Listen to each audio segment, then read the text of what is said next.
Hey everybody. Okay, so I'm making this video. It's like this super beginner video.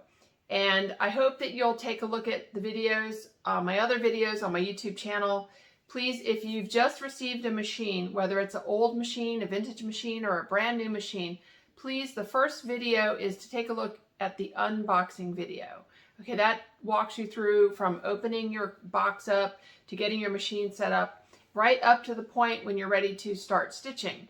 But I guess there's a couple things that I've missed after unboxing and before getting set up to start making stitches. So I'm going to try to explain a few of those things here for some people that have some trouble just getting their machine threaded and started. Okay, so there's a few things that you have to do with the machine when you're starting. The first thing is you need to make sure that after you've unboxed it and watched the whole video, you need to make sure that your motor is going in the proper direction, okay? And so that is that it starts here, it goes up and over and away from you, all right? It turns away from you. It's the opposite of most sewing machines, okay? So it starts on the front and goes up, over, and away. That's how the hand wheel should be rotating, all right? Just make sure your motor is rotating in the proper direction.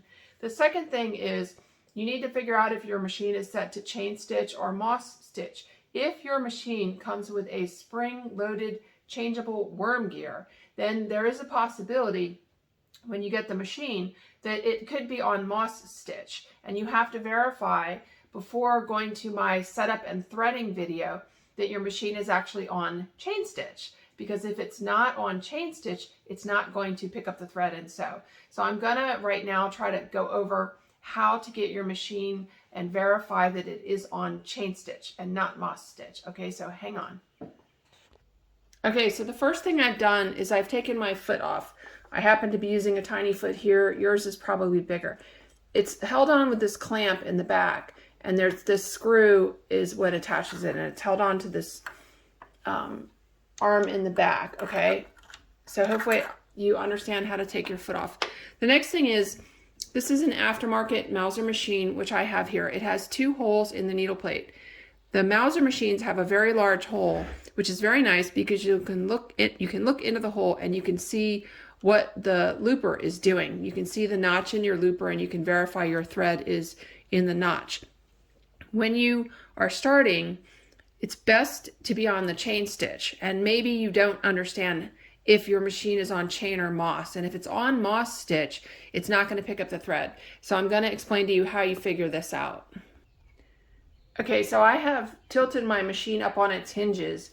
If you don't have a table with hinges, you need to sit a block of wood or a small cardboard box or something underneath the arm. I go over that in the unboxing video. Okay, so this is the worm gear right here, okay? And it is held onto this lower shaft.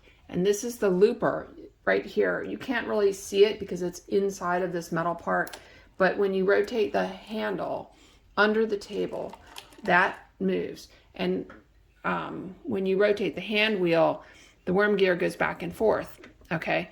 So the worm gear, if it looks like this, it's a spring-loaded worm gear. Some worm gears are not spring-loaded. I'm gonna grab one here. Okay.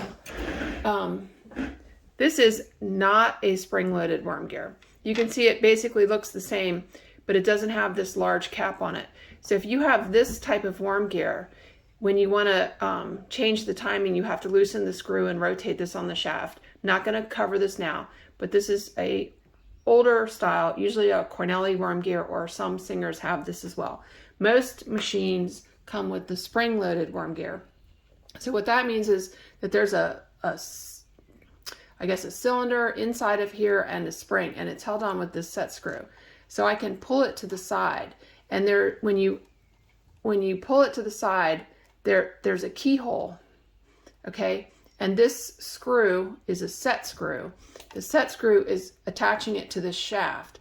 But what's going on here is that the worm gear's not actually set to the shaft. It's this small inner part that it can move. And the reason it's moving right now is because I'm rotating the handle. But you'll understand how this works. So if you pull against the spring pressure, if you pull the worm gear to the left, you can rotate it around and the screw will drop into the keyhole on the other side. Okay, so one of these settings is chain stitch and one of these is moss stitch. In a Singer, it's different than most aftermarket machines.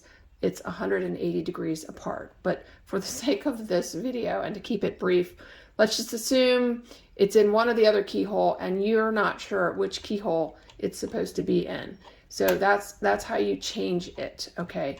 Just so you can understand, you do not loosen this screw. The only time you're going to loosen the screw is if you're changing the timing setting.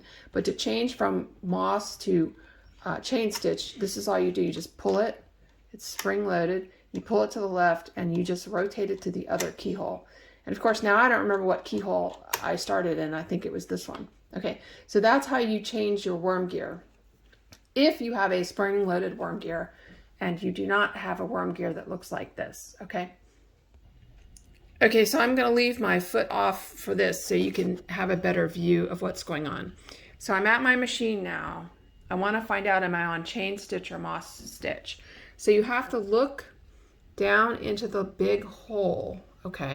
Okay, so when the machine is set to moss stitch, you have the handle at 6 o'clock. You have the needle in the highest position. You look into the big hole and you'll see the looper there, okay? I'm seeing the metal part of the looper there. That means you're set to moss stitch. Okay, with the handle in the highest, handle at 6 o'clock and the needle in the highest position, if you look in and you see darkness, you don't see any looper, that means you're set on chain stitch. That's how you know. Hopefully that helps and explains it. But you will see the notch and the looper pass around, okay? But on chain stitch, you should not see the top of the looper. Okay, what is the top of the looper? That's the top of the looper right there. That's the notch the thread goes in.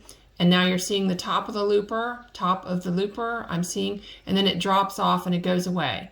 So now my handle under the table is at 6 o'clock, my needle's in the highest position, and I'm seeing darkness. That means I am on chain stitch.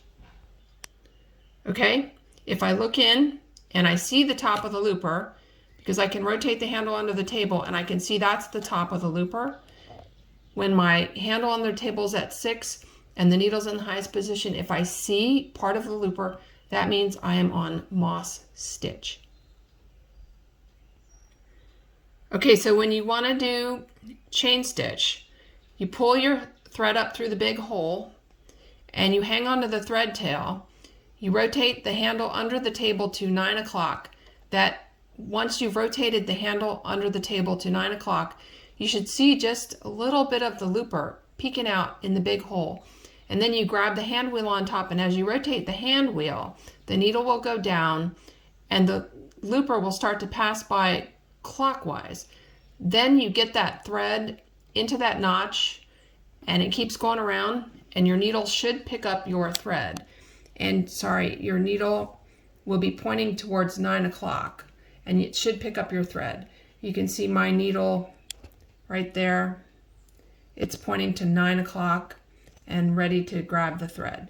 So I hope this helps explain the difference between moss and chain stitch.